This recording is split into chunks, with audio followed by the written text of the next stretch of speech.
Cosa Vostra.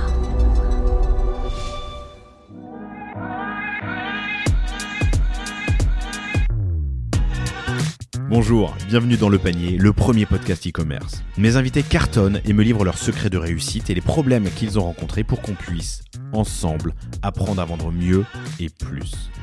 Mon engagement ici est simple, avoir une conversation sans filtre et sans faux semblants, et à ce que vous repartiez inspiré des succès, mais également des échecs, de mes invités, avec les bons outils et les bons réflexes.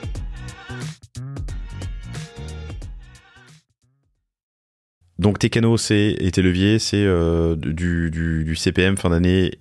Ouais, alors on change chaque année de stratégie, tu vois, parce que comme les réseaux... Alors la stratégie de cette fin d'année, parce que l'épisode va sortir, on enregistre le 12 octobre, chers auditeurs, chères auditrices, il sort en pleine période, il sort en milieu, fin novembre je crois.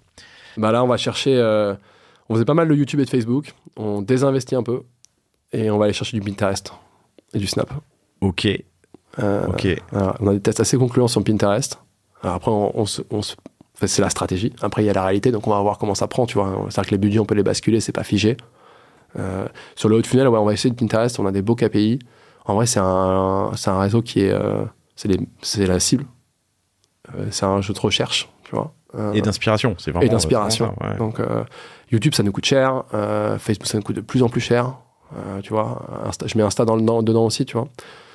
Et la créa pour créer de la différence sur un YouTube ou sur un Facebook, je trouve qu'elle est de plus en plus dure. Tu vois, le scroll stopper à faire, il est de plus en plus dur. T'en as tellement de trucs, c'est assez difficile maintenant.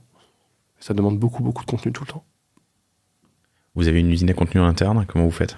On a un studio en interne qui est top. On n'est pas encore hyper agile. Donc parfois on repasse, on se dépatouille. Mais il y a un moment donné, l'escalade du contenu, si tu veux, faut l'arrêter, quoi, parce que c'est pas rentable. Enfin, je pense qu'on est tous pareils, les commerçants, c'est un enfer.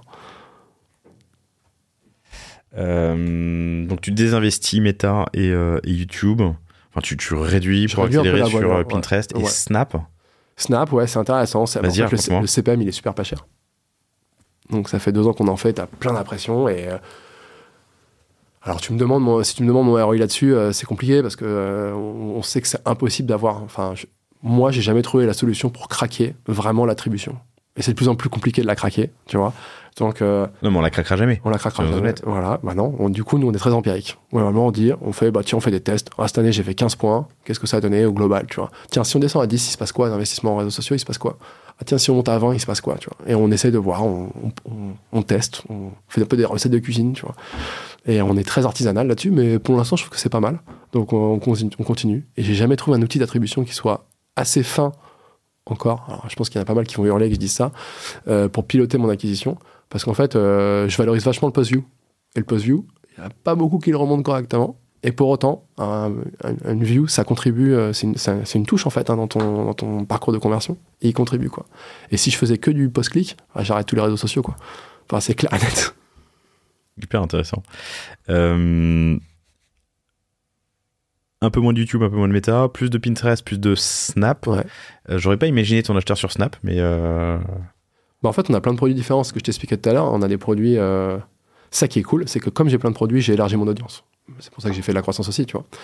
Et bah du coup, maintenant, la question, c'est quel produit on pousse sur quelle audience. Sachant qu'en plus, le bénéficiaire n'est pas l'acheteur. Donc tu vois, typiquement, tu te dis, le stade de foot, tu vas dire, je vais prendre les footballeurs, je vais les targeter et tout, sur Facebook. Bah non, c'est pas le footballeur. C'est justement la personne qui connaît rien au foot, je pense, mais qui vit avec un footballeur. Bah ouais, mais comment tu les targetes? Je comprends l'enjeu. Je comprends l'enjeu, ok. C'est un TikTok, casse-tête. vous avez testé? TikTok, on en a en communauté, on commence à en faire. Mais j'ai pas vu encore du use case qui a, à part sur le parfum et la mode ou du haut de gamme, du luxe, j'ai pas encore vu de boîte craquer le modèle en termes de contrib. Et le contenu, il est quand même assez différent. Donc, pour l'instant, on y va pas modéré. Parce que si pour faire une créa de merde, ça sert à rien, en fait. Et je pense que c'est le réseau où la créa est la plus différente de tous les autres réseaux. Et il faut vraiment qu'elle respecte les codes. Et elle doit respecter les codes. Voilà. Et est-ce que ces codes sont les codes de la marque? Et donc, à petits pas. Ok, compris.